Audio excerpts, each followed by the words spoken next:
ያው ጥያቄ እድር ሰው ከሞተ ወይም ከተጎዳ ተብሎ ሰዎች በማህበር ተደራጅተው የሚሰበስቡት ገንዘብ ከሸሪዓ አንፃር እንዴት ይታያል ቢያብራሩልን የሚል ጥያቄ ነው። ዲን አልእስላም ሙሉ የሆነ ዲን ነው። ከሁሉም ነገር አንፃር ዲን የሌላቸው አኽላቅ የሌላቸው ሰዎች ያመጡትን አዳዲስ ነገር አንቀበልም፣ አንፈልግም። የታመመን ሰው መጠየቅ፣ የተቸገረን ሰው መርዳት፣ የሞተን ሰው መቅበር እስላማዊ ግዴታ ነው። ሙስሊም ወገኑ ላይ ሐቆች አሉት። ከሐቆቹ አንዱ ሲታመም ሄዶ መጠየቅ ነው፣ ሲሞት መቅበር ነው። እድር የሚባለው ነገር ከዚህ ጋር ይጋጫል። እድር ውስጥ ያለን ሰው እንጂ አንቀብርም፣ እድር ውስጥ ያለን ሰው እንጂ አንረዳም ማለትን ያስከተላል። የሞተን ሰው መቅበር ፈርደል ኪፋያ ነው። አካባቢው ላይ መንደሩ ላይ ያሉ ሰዎች ሄዶ የመቅበር ግዴታ አለባቸው። አልቀብርም ቢሉ ሁሉም ወንጀለኛ ይሆናል። በአቅራቢያ ያሉት ላይ ፈርደል ዐይን ይሆናል። ሲታመምም ሄዶ መጠየቅ፣ ከተቸገረ መርዳት እንደዚሁ ሙስሊም ወገኖቹ ላይ ያለው ሐቅ ነው። ይሄን እስላማዊ አኽላቅ በሚጋፋና በሚያስቀር መልኩ ሰዎች በድር የተደራጁ አንዳንዶች ሳይወዱ በግድ ሌሎች አላህን ረስተው ተወኩላቸውን ዜሮ አድርገው ሸሪዓ የሰጣቸውን ሐቅ ትተው እነሱም ጭምር ሰዎችን በዚህ መልኩ ለመኗኗር እስልምና ያስቀመጠውን ዋጅብና ግዴታ ትተው አላህ ተባረከ ወተዓላ ወይም ረሱል ባልፈቀዱት ደጋግ ቀደምቶች ዘንድ በማይታወቅ ነገር እንዲተሳሰሩ የእስልምናን ትስስር እንዲበጥሱ ሰበብ ይሆናል። አቅም ያለው አላህ በሰጠው ሀብቱ በአቅሙ ቤተሰቦቹ ዘመዶቹ ይሸኙታል። አቅም የሌለው ለሱ ቅርብ የሆኑ ሰዎች የሚያስፈልገውን ነገር ያደርጋሉ። ሰው ሲሞት ይሄን ያክል ግርግርና ጋጋታም አያስፈልግም። በእድር ስም ብዙ የሚፈጸሙ ስህተቶች አሉ። ወንድና ሴት መቀላቀል፣ የሙስሊምና ካፍር ጀናዛ ላይ ተገናኝቶ ተቀላቅሎ በዲኑ ተከልክሎ ሳለ ካፍር ሲሞት እስከ ቀብር ገብቶ ሄዶ ማስከበር፣ አልፎ ሁሉ ቤተ ክርስቲያን መሄድ፣ አንዳንዴም ሪባና መሰል ነገሮች ውስጥ መግባት ብዙ መዘዞችና መፍሰዳዎች አሉ። ሙስሊም መጨነቅ ያለበት ስሞት እንዴት እቀበራለሁ ሳይሆን ስሞት ምን ይዤ ነው ከጌታዬ የምገናኘው ሊሆን የሚገባው። ቀብሩን ረስቶ ለድሩ የሚጨነቅ ብዙ ነው። ኢማን መልካም ስራ ይዞ የሞተ ከሞተ በኋላ ስለሚኖረው የበድኑ የሬሳው ነገር ሊያሳስበው ሊያስጨንቀው አይገባም። የሱ ግዴታ አይደለም። በህይወት ያሉ ሰዎች ግዴታ ነው። ማጠቡ፣ መገነዙ፣ መቅበሩ፣ መሸኘቱ የሱ ግዴታ። እዚህ ዱንያ ላይ ያለ ሲሞት ሩሑ ወደ አላህ ወደ አኼራ ስትሄድ ምን ይዛ ነው የምትሄደው? በምን መልኩ ነው አላህ ፊት የምቆመው? ቀብር ውስጥ የመጀመሪያውን ሌሊት በምን መልኩ ነው ማሳልፈው? ይህ ነው አቅል የሆነ ሰው ሐሳብና ጭንቀት የሚሆን። እዚህ ይሄን አዲስ የመጣ ከካፍር የተወረሰን እስላም ላይ መሰረት የሌለውን ትስስር በመተው በቁርአን በሐዲስ መተሳሰር፣ በአላህ መመካት፣ እስላማዊ አንድነትን እስላማዊ ሐቆችን መጠበቅ ያስፈልጋል። ትክክለኛ ሙስሊም ከሆነን እስላምን ሙሉ በሙሉ እንዳቅማችን ከተገበረን እንደዚህ አይነት ነገር አያስፈልገን። እውነተኛና ትክክለኛው እስላማዊ አንድነት፣ ትስስር፣ ትብብር በቀረና በደከመ ጊዜ ነው እንዲህ አይነት ነገር ውስጥ የገባን። ነሰለላሁ ዐን የሩደና ኢላ ዲኒና ረደን ጀሚላ። አሰላሙ አለይኩም ወራህመቱላሂ ወበረካቱ። ውድና የተከበራችሁ ቻናሌ ተከታታዮች እንዴት ናችሁ? ከኔ ጋር አልሐምዱሊላህ ረብል ዓለሚን። እንግዲህ ወንዶችዬ እንደሰማችሁት ነው ኡስታዝ አህመድ አደም ማለት ነው በዚህ ዙሪያ የሰጡት ፈትዋ ነው። ከዚህ በበለጠ ደግሞ ሌላ እንደዚሁ ሌላ የተሰጡ ፈትዋዎችንም የማመጣላችሁ ይሆናል ማለት ነው። ቪዲዮውን እስከ መጨረሻው ተከታተሉት። ላይክ፣ ሼር፣ ሰብስክራይብ ማድረጋችሁን አትርሱ። እኔ ግን ማለት ነው እስካሁን ድረስ ሳውዲ ቆይታችሁ ሳውዲ የትም አረብ ሀገራት ቆይታችሁ በመዳም ዋይፋይ የዚህን ያክል ይሄንን አለማወቃችሁ ስለድናችሁ ብዙ ከዚህ በበለጠ አለመማራችሁ ኢትዮጵያ ስትገቡ ምን ያህል ጫና እንደሚፈጥርባችሁ ይሄን ነገር ማወቅ አለባችሁ ውዶችዬ ማለት ነው። ሁለተኛው ቆይታችን በታዚያ ዙሪያ አንዳንድ ሰው ስራውን ትቶ ይቀመጣል። ሙያውን አቁሞ ሙሉ ዱንያውን እርግፍ አድርጎ ትቶ ቤት ይቀመጣል። አጎቶች ከነልጆቻቸው፣ ወንድሞች ከነልጆቻቸው ይሰባሰባሉ። ከዚያ ምግብ ይዘጋጃል፣ ወንበር ይቀመጣል። እንደውም አንዳንዶቹ ታዚያ እንዳለባቸው ሳታውቅ ቤታቸውን ብታይ ድግስ ያለ ነው ይመስላል። ቡና፣ ምግብ። ማን ነው ይሄ ሱና ነው ያለው?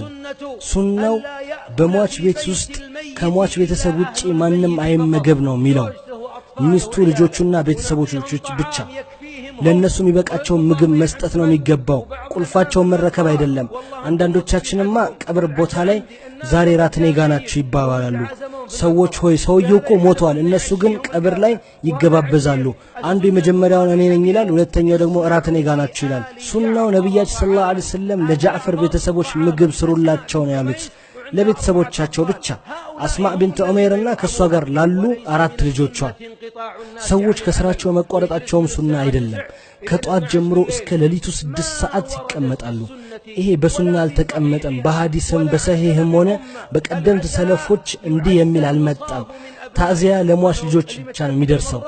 በጣም ላዘነ አህሰነ አላህ አዛክ እንለዋለን። ብዙም ላላዘነ ግን አላህ ሟችን ይማርልህ እንለዋለን። በሞቱ ምክንያት በጣም ለተጎዳ ደግሞ የወሰደውም የሰጠውም እሱ ነው ብለን እናስታውሰዋለን። 3 ቀን ለታዚያ መቀመጥ አልተደነገገም፣ ከሱናም አልመጣም።